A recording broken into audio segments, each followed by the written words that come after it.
Of all the animals in the world, there are some that really stand out.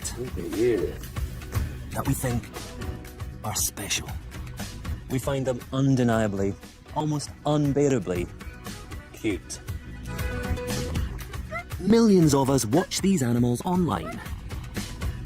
But behind every feature we love so much, that big round head, surprising sounds, super cool, or those wide eyes, is a secret survival strategy. I'm Gordon Buchanan. I've filmed our favourite animals all over the world. Now, I want to discover the hidden biology of these animal superstars. Why this sweet face hides a deadly secret. Why hummingbirds snore. And penguins waddle. Behind every appealing animal is an incredible story. And I'm going to reveal their secrets.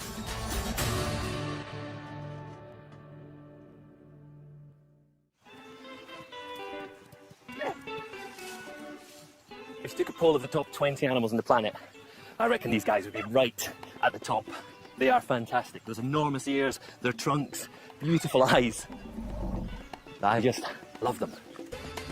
But we've all got our own favourites. Animals we find irresistibly appealing. Hello. How are you doing? Sometimes we fall for the sounds they make. Is that an invitation for me to tickle you? It is. It is. Others move in ways that delight us. But often, it's simply the way an animal looks that makes it so compelling. And they don't come much better looking than the iconic giant panda.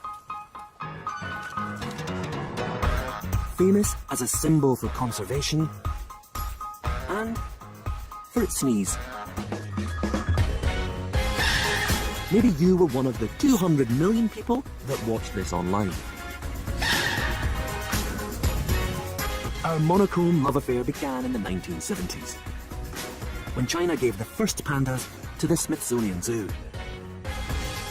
And just last year, their newest baby had over 2 million visitors, all desperate to get a glimpse.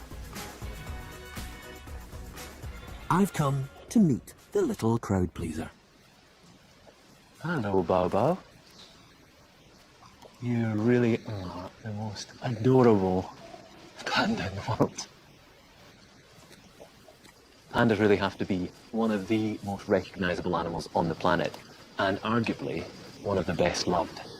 They are an extraordinarily good-looking animal.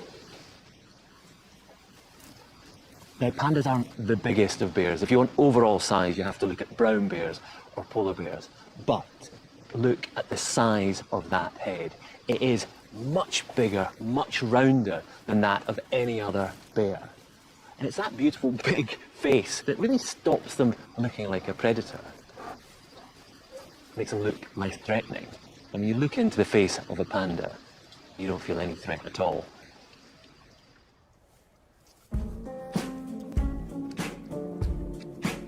It's her beautiful face that makes little Bao so appealing. But why is it proportionately so much bigger and rounder than other bear cubs? Pandas are classed as carnivores. They have the teeth and claws of meat eaters, but they don't act like carnivores. Around 5 million years ago, pandas actually lost the taste for meat. They switched to the food source that was most abundant. A sensible choice, you'd think, except a stick of bamboo has barely any calories, especially compared with a hunk of red meat.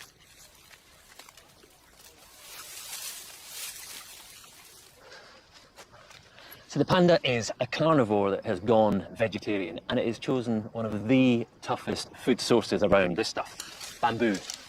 They don't just eat these nice leaves, which, to me, pretty unappetizing.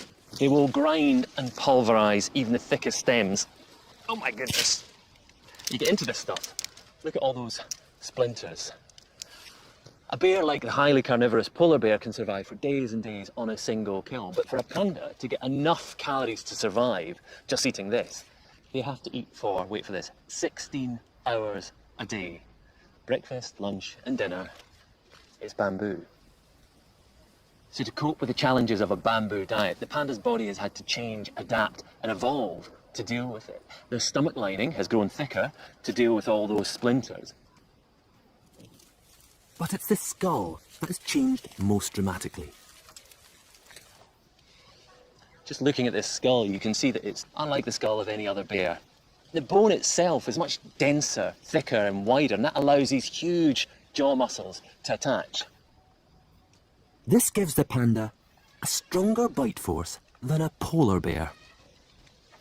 And it's this bamboo diet that has created this massive head. A massive head that has such an extraordinary appeal for us.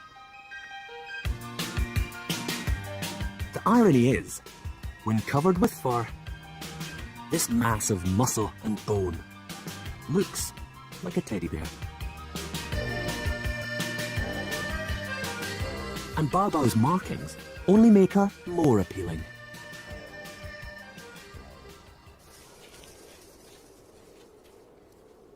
In the wild, the eye-catching black and white actually breaks up the panda's silhouette in the snowy forest and makes the eyes look bigger, more threatening to rivals and predators. But the illusion has the complete opposite effect on us. So why have we fallen for these oversized features? Well, bizarrely, it's all down to our own biology. Big eyes trigger exactly the same emotional response in us as when we see the panda's oversized head. And that's really because of the way that we respond when we see our own babies. We're all born with these big heads and big eyes. And when we see those features, our nurturing, caring instincts spring into action. At the sight of Baobao's big, baby-like head, blood rushes to our midbrain, part of the brain's pleasure center.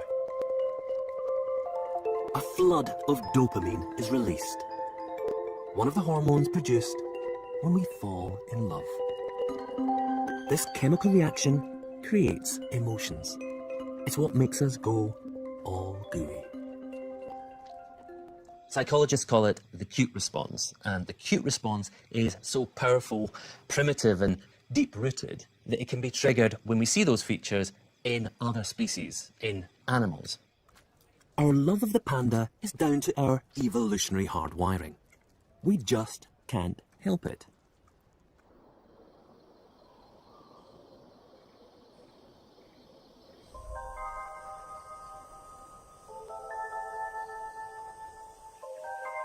The power of the cute response was perfectly demonstrated a few years ago, when a funny little creature grabbed global attention. But I warn you, it's not as sweet a story as it seems. A video of a ticklish slow loris took the internet by storm. 6 million hits. We couldn't get enough of this wide-eyed little gremlin. For loris expert Anna Nikaris, the overnight celebrity came as a bit of a shock. Slow lorises are very rare in the wild, and so until about 10 years ago, hardly anyone had heard of a slow loris, and then they became one of the most popular animals on the internet. For many people, a slow loris is a quintessentially cute animal. Its head is like a little round ball on top of a round body, and it's just got a really sweet, innocent, cute face. But like the panda, it's the loris's biggest feature that makes it so appealing. Its huge eyes. They send our cute response into overdrive.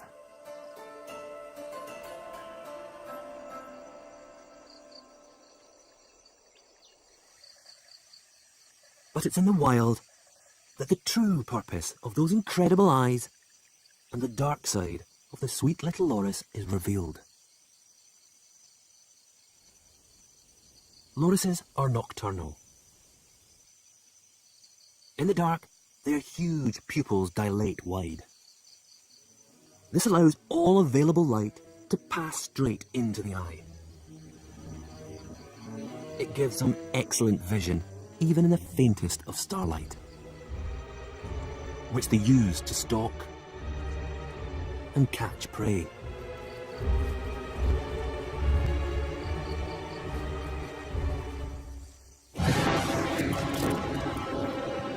They may look really cute, but when they grab their prey, they're very vicious, and the first thing they do is shred its head off, and very proudly they lick it like a little lollipop and eat the entire thing, all the wings, all the bones.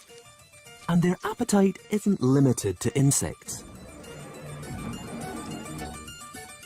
This loris has set its sights on a roosting bird.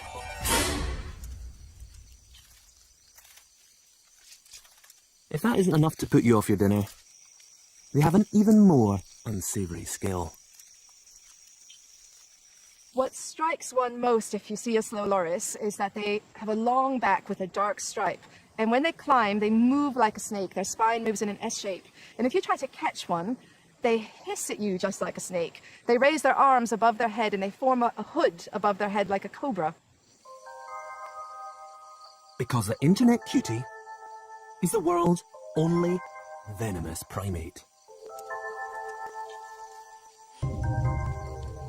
Lorises secrete an oil from their elbow, which, when mixed with their saliva, creates a deadly cocktail.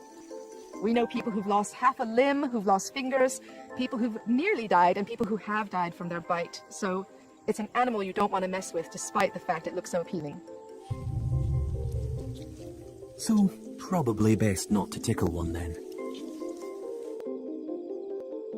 In the case of a slow loris, our instinctive cute response is actually misleading us. We see those big eyes, we imagine the loris is completely harmless, we want to care for it, we even want to own one as a pet. And clearly, as the world's only venomous primate, it's not the best animal to have around the house.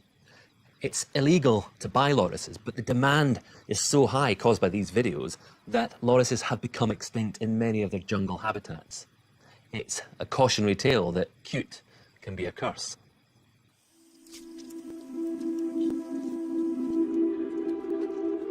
Oversized heads and big round eyes push our biological buttons. But the power of the cute response doesn't stop there.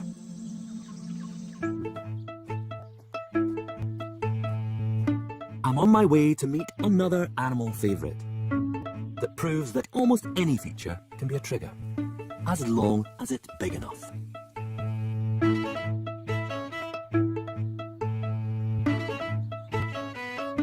This is a fennec, smallest member of the fox family, weighing less than a bag of sugar. But it's not its size that's made the fennec famous. Those are. This little guy has the largest ear-to-body ratio of any carnivore. Have a look at those ears. They are phenomenal, completely oversized. Don't get me wrong, I'm a big fan of all foxes, but those ears really are extra special. Hello, how you doing? You see as he's standing there, the ears are constantly rotating, twitching, just drinking up every single sound. He's showing off his specialist skill. Now, fennec foxes are incredibly sweet looking, but they're also a very efficient hunter. And those ears are the tools of their trade.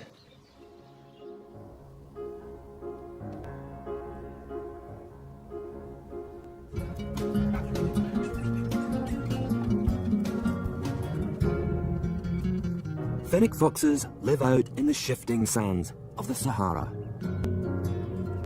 In miles of open desert, finding anything to eat can be difficult. A game of hide and seek. But fennecs have two unfair advantages.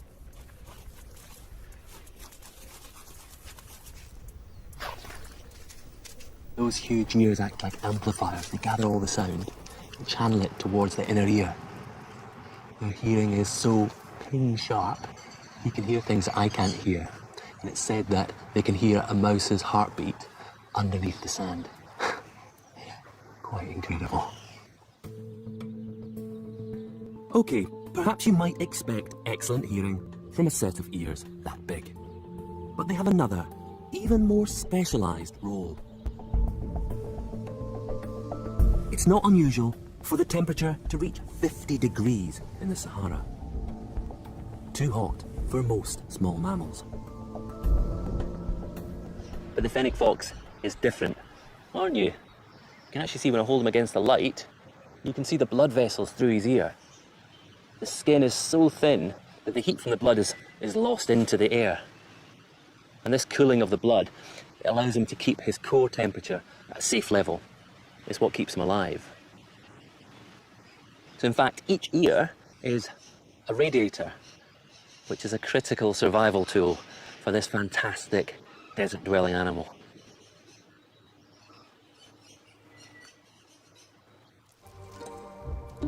Facial features are clearly a key factor in deciding which animals we find cuter than others. But there's one last physical attribute that tops them all. An animal can have the biggest eyes, roundest face, but if it's not furry, then forget it. The word fluffy gets over 20,000 hits on search engines every week. The furrier the animal, the better. Which brings me to America's west coast. We associate fur with comfort, softness and warmth, and it's no surprise really that the animals with most fur live in cold places. So why then am I here in California? Well, the answer to that is that the furriest animal on the planet lives just out there.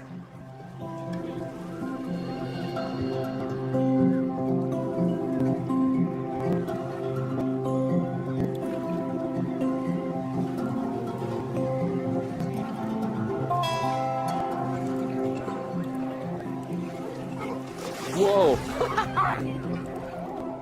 Okay, there we go. Just in front of me, I can see the faces of what I'm after. Sea otters. They have to be the most charming animal on the water. When you just look at them. That lovely round face, long whiskers. That one's looking a bit slick with all the water. So there's another one that's fluffing itself up a bit. I've got round about 5 million hairs on my body. A sea otter has up to 800 million hairs on its body. That's round about 1 million hairs per every square inch. That is an astonishing amount of hair, and that's what makes sea otters the furriest animal on the planet.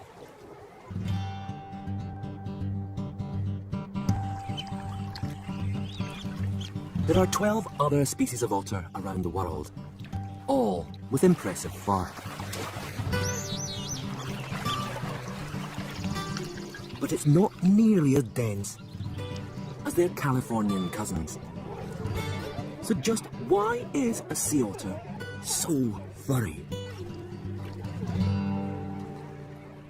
Sea otters spend 95% of their lives in the water. The ambient temperature is really quite warm, but the water itself is quite chilly, maybe around about 10 degrees. If I fell in there, I probably wouldn't last that long. Other sea creatures like sea lions, walruses, they've got blubber. It's this thermal layer that protects their bodies. Sea otters don't have the luxury of blubber, but what they do have is fur. Lots and lots of fur. What we see are the long, tough guard hairs. They provide a barrier but aren't completely waterproof. Below is the otter's secret weapon. A dense, soft underfur. By rolling, rubbing and fluffing, they push and trap air in between their fur fibres, which stops cold water ever reaching their skin. But a sea otter's coat is more than just a dry suit. It plays another fundamental role in their survival out at sea. Sea otters are the most recently evolved marine mammal, and so they're not as fast as seals and sea lions in terms of their ability to catch, swimming fish. Here in California, they eat somewhere between 60 and 65 different species of prey items, typically crab, sea urchin, clam, mussel. One of the adaptations that sea otters have for eating these hard-shelled prey items is that they're tool users. In some cases, it's as simple as picking a rock up off the bottom of the ocean and cracking clams or mussels. But in other situations, it can be much more complex. We've seen otters that use things like bottles as either a hammer or an anvil. They might bang hard-shelled items against docks or boats. Clever stuff. But what's truly ingenious is how the fur comes into play. Using a tool in the middle of the ocean would be almost impossible. But all that trapped air makes the otter buoyant. And its stomach, a floating work surface, from which they can consume up to 25% of their body weight in one day. So keeping this fantastically useful fur in tip-top condition is crucial. This pup will rely on mum to keep it warm, dry and afloat until it learns to groom for itself. But sometimes babies are orphaned or abandoned. And Carl and his team are called in. At the Monterey Aquarium Sea Otter Programme, Carl takes in pups as young as a day old. When we get a stranded pup, all we're trying to do is basically rehydrate the pups, start them on a bottle feeding formula. I should probably explain Carl's get-up. It isn't safety gear. This pup is about as dangerous as he looks. The mask stops the pup thinking Carl is his mother. If he's going to make it in the wild, then it's best he doesn't get too attached. To mimic the care that a pup would get from mum, Carl and his team run an otter salon. We start out with big, broad towels to essentially absorb most of the water. And once the fur is sufficiently dry, we'll start incorporating brushes. The brushes then allow us to separate the fur and get the airflow down into the underfur. It might take 10 or 15 minutes at a time. That would be one grooming session. And we're doing this continuously throughout a 24-hour period with the pups. It's a tough job, Carl, but someone's got to do it.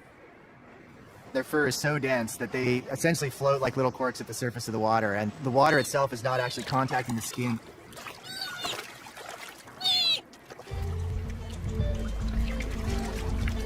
By the time he's released back into the wild, the pup will have learned all the skills he needs. And his incredible fur will help him survive life as a wild otter out in the bay. For the panda, loris, fennec, and sea otter, supersized features are vital. They will allow them to live in very different and challenging environments, to find food, and keep their body temperatures in check. But appeal isn't always just about looks. Sometimes it's the way an animal behaves that makes it a favourite. Elephants don't have big forward-facing eyes. They're not furry. They're hairy, but not fluffy. And I'd argue with anyone that says this isn't cute. So something else is going on here. Something else is triggering the cute response. And I think a lot of it is to do with that nose.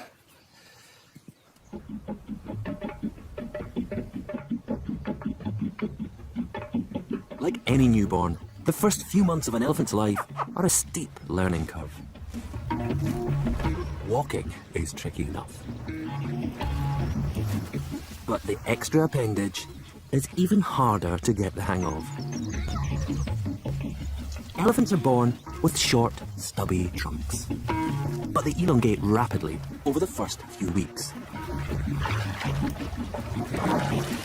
Mastering the movement can be a minefield.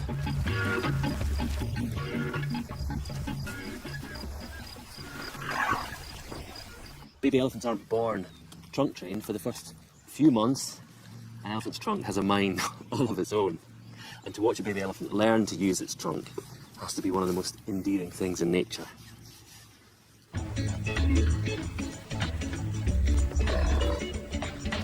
So why is a trunk so hard to get to grips with? Although we find the clumsiness endearing, for the elephant, this period of development is fundamental to their survival. Because the trunk isn't just any old nose. Elephants don't just use it to smell. It's a straw, a hose, a snorkel, and utensil.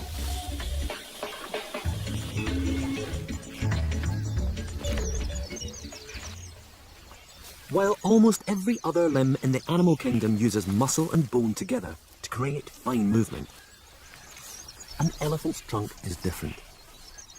It has no bones. Instead, muscles alone have to stretch, contract, work with and against each other. It's called a muscular hydrostat. Your tongue is another example. Tongues use 8 muscles. But for a trunk to perform all the tasks an elephant needs, well, it takes just a few more. I've got just short of 650 muscles in my entire body. An elephant, in its trunk alone, has up to 40,000 different muscles. And it has to use each of those muscles in different combinations for different tasks. Makes learning to ride a bike look really rather easy. Getting the muscle combination right is all about trial and error. It takes practice to master the movement of the most complex and useful nose on the planet. By the time an elephant is just 1 year old, it can use that trunk for drinking, lifting, pulling, twisting, even the most precise of movements. So they're really not such slow learners after all. The way an animal moves can be just as appealing as how it looks. Our emotional response is amplified when it's a young animal learning how to get this movement just right.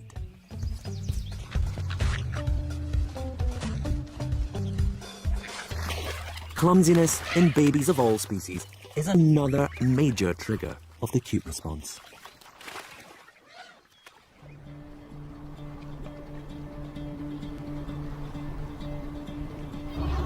Which probably explains why we love penguins.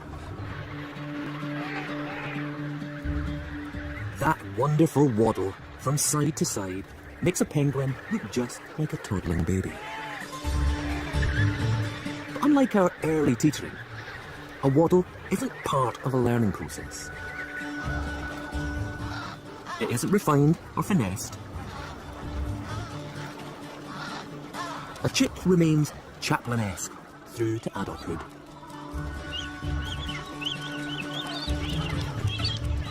Most animals have evolved to get themselves from A to B efficiently.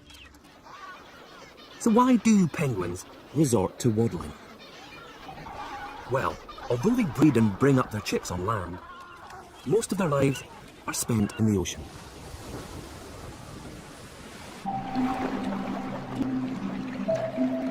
Underwater, they are transformed. Penguins are highly adapted to live in the water. They have that torpedo-like shape that means they can swim very fast, and they actually really fly underwater. Their chest muscles are very large to drive their wings. Their legs are very short, sort of tucked away at the back. They act as rudders. They can reach bursts of 25 miles an hour, which compared to, say, an Olympic swimmer, it's about 6 maximum speed, so they're very agile. Emperor penguins, the largest penguins, can hold their breath for over half an hour and can reach depths of half a kilometre. So they're very accomplished divers and very accomplished swimmers. Underwater, a penguin is a torpedo in a tuxedo. But on land, these fantastic adaptations prove, well, to be a bit of a problem. Short legs and big feet don't help cover distance. The waddle was written off as an evolutionary handicap. Scientists thought that waddling was very inefficient originally, because if you look at the energy consumption of penguins when they're walking, it's very high. It was thought that the side-to-side motion was wasted energy. But then a study of penguin locomotion made a surprising discovery. By swinging their body weight over one foot, then using momentum to pivot onto the next, penguins barely use their leg muscles at all. So it looks very inefficient, but it can actually recover 80% of the energy it's using for each stride for the next one. So it turns out that it's the best way to get about. If you aren't built to walk, then waddling isn't a bad solution. Imagine this is a penguin waddling. Rather than moving forward and using energy to pick up legs and feet, the penguin swings from side to side. Each swing stores up energy for the next swing. That way, penguin can use momentum and gain ground. Waddling might not be the most elegant way of moving around, but a penguin's ability to waddle allows it to survive under the water and on land. And penguins aren't the only animal whose iconic movement hides a surprising secret.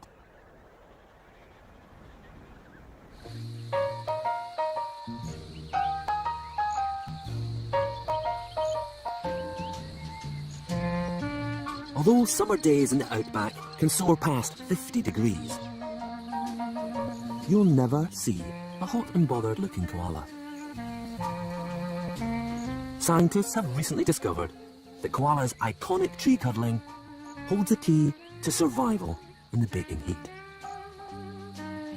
While the air temperature sizzles, the bark of a tree can be up to 9 degrees cooler. By pressing the thinner fur of their bellies against the bark, a koala can lose some excess heat and keep its core temperature in check.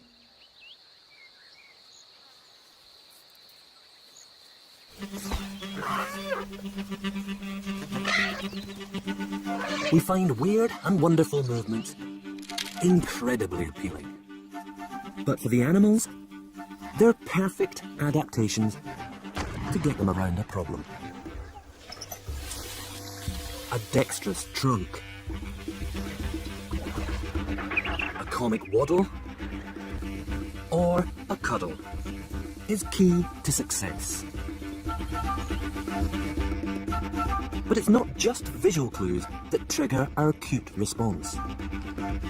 Sounds can be just as powerful. This is Eli.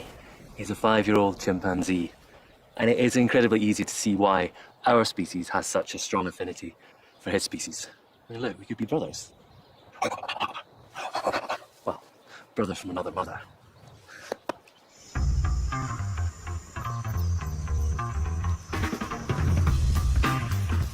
The mannerisms and expressions of apes make them a firm favourite. We are so alike. And there's one particular behaviour, a sound that we share, that's recently piqued expert interest. A troop of chimpanzees is just like any human family. They hang out, play, and they laugh.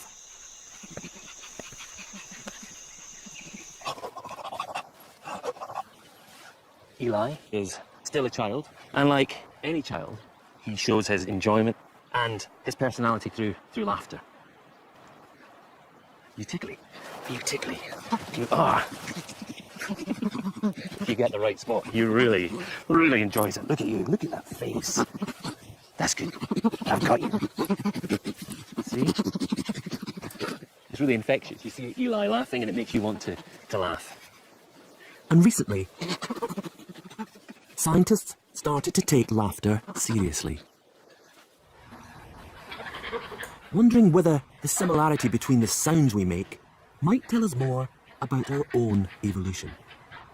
We were interested whether we share emotion behaviors with apes, and there were some very interesting cues that indicated that laughter may have deep biological roots. In the name of science, Marina started tickling. She collected footage from chimps, orangutans, and gorillas. We recorded these sounds and used then these sounds in order to conduct a systematic acoustic analysis. When Marina gathered all the giggles together, a pattern began to emerge. The apes furthest away from us on the evolutionary tree, orangutans and gorillas, made a very simple sound when tickled. But tickling our closer cousins, chimps, produced a more complex laugh sound. Due to this matching, we could conclude that these vocalizations that we examined were laugh vocalizations, and that apes produce laughter, and that laughter is at least 13 to 16 million years old. Bonobos, who are the most similar to us genetically, also have the most human-like laugh. Marina's findings show that laughter has evolved with us. You can see when Eli laughs, he laughs like this. So he's using his outward breath and his inward breath.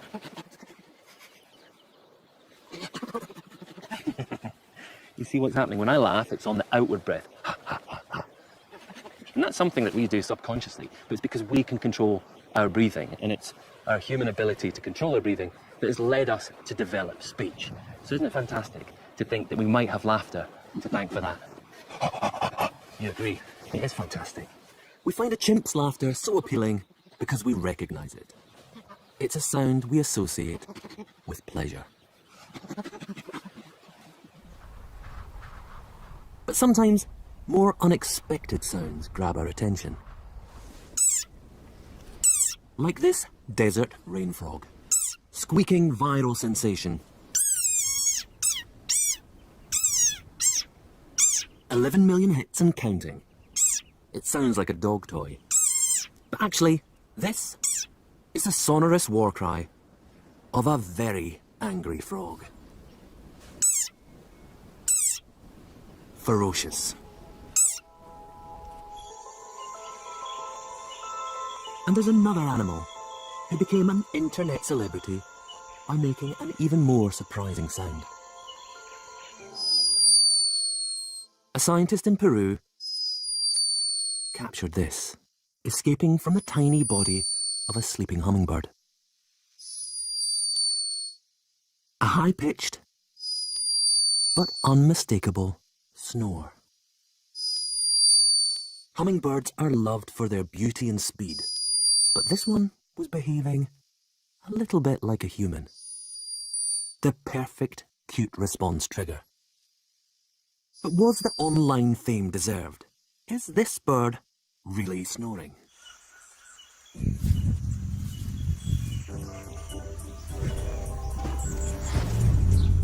Even before the snore, hummingbirds fascinated scientists.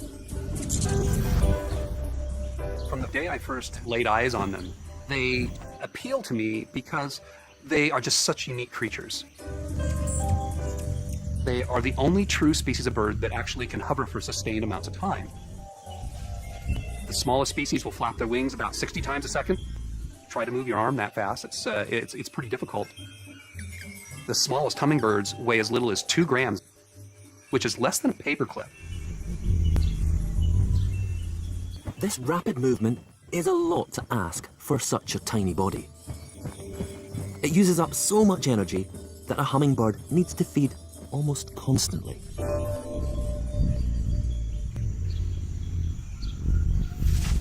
A sugar-rich hit of nectar every 15 minutes.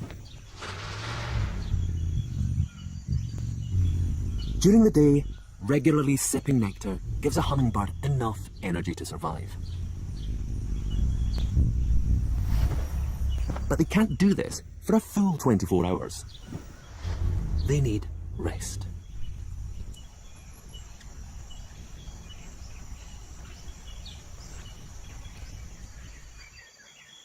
The sun's about to set, and fairly soon I'm going to want to go to sleep. That's not a problem, because through today I've taken on board more than enough calories to see me through the night. But a hummingbird has to feed every 30 minutes or so, even when it's not flying.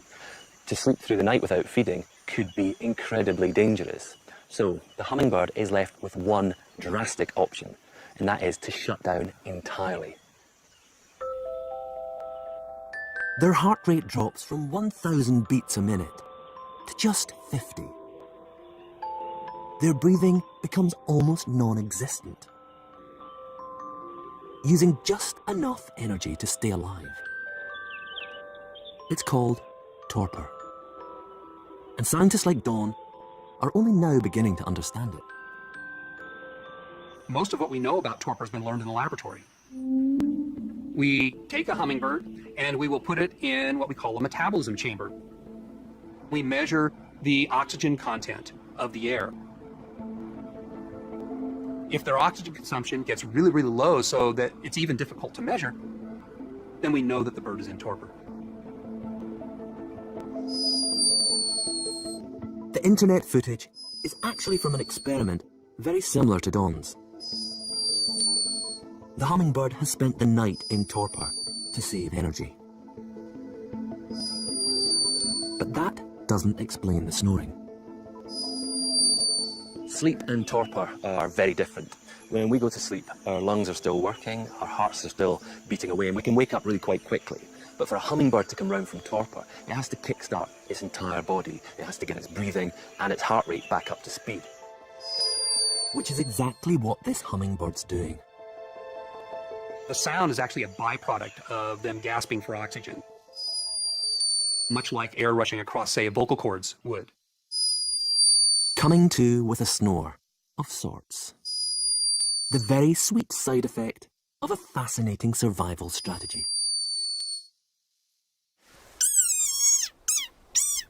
We associate high-frequency sounds with surprise, comedy.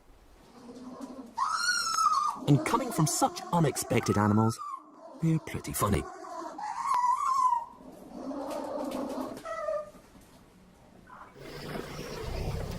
But lower frequencies are proven to be soothing, calming, opposite but equally powerful effects.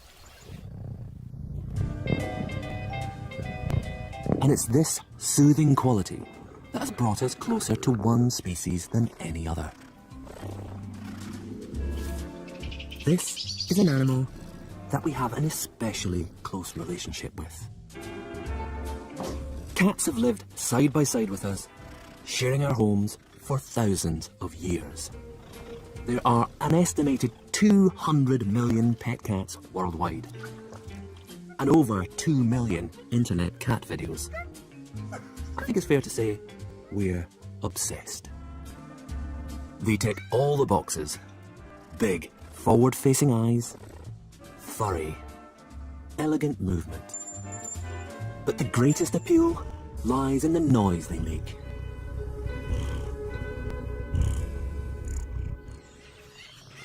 I'm not much of a pet cat person. Sahara here is much more my kind of feline. She is an 8-year-old cheetah, and she is absolutely beautiful. But she's also a very powerful predator. So I wouldn't quite want her sitting up on my lap, but just like a domestic cat, she also purrs. Purring is a way of communicating. It's a way of a cheetah saying, I'm okay, I'm relaxed. And they do it when they're grooming, and they do it when they're with their cubs.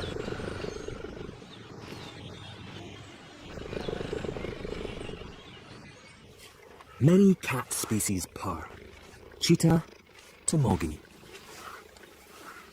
It's made when the muscles in the throat contract and relax, making air vibrate past the voice box. A purring cat is a happy cat, but they'll also purr when injured or unwell. And this is where it gets interesting, because purring uses energy. And why would a poorly cat waste precious resources? Her purr really is incredible. You can't just hear it, you can actually feel it thrumming and vibrating through her whole body. And new research has suggested that purring might have some hidden health benefits. The frequency of the purr is very similar to the sound waves that doctors use to help repair muscle and bone. So, while she's resting, she could very well be giving her body a once-over. It's restoration.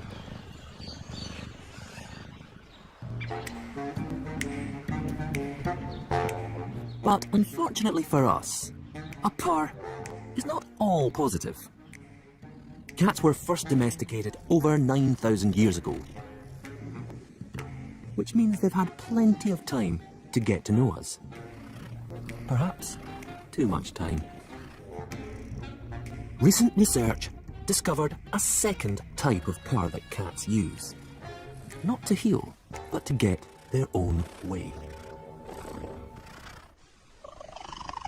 It's louder and more urgent. And the masterstroke is that extra high pitch. A peak of 600 Hz, which mimics the frequency of a human baby's wail. Cats have perfected a purr that we find impossible to ignore. Using it when they want to be fed or to get a stroke. It's psychological manipulation. We are powerless to the purr. Cunning and incredibly clever.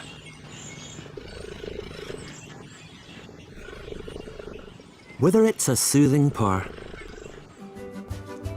a massive head, or a sweet little snore, the reasons we love certain animals are as diverse and different as the animals themselves.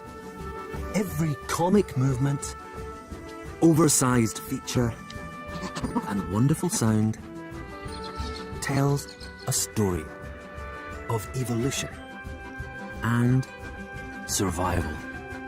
Extraordinary lives need extraordinary features. It's what makes these animals successful. But the way that we are drawn to them, our cute response, really is just a bizarre accident of our biology. The way they look, the way they sound, the way they behave, their biology. That's what's really interesting.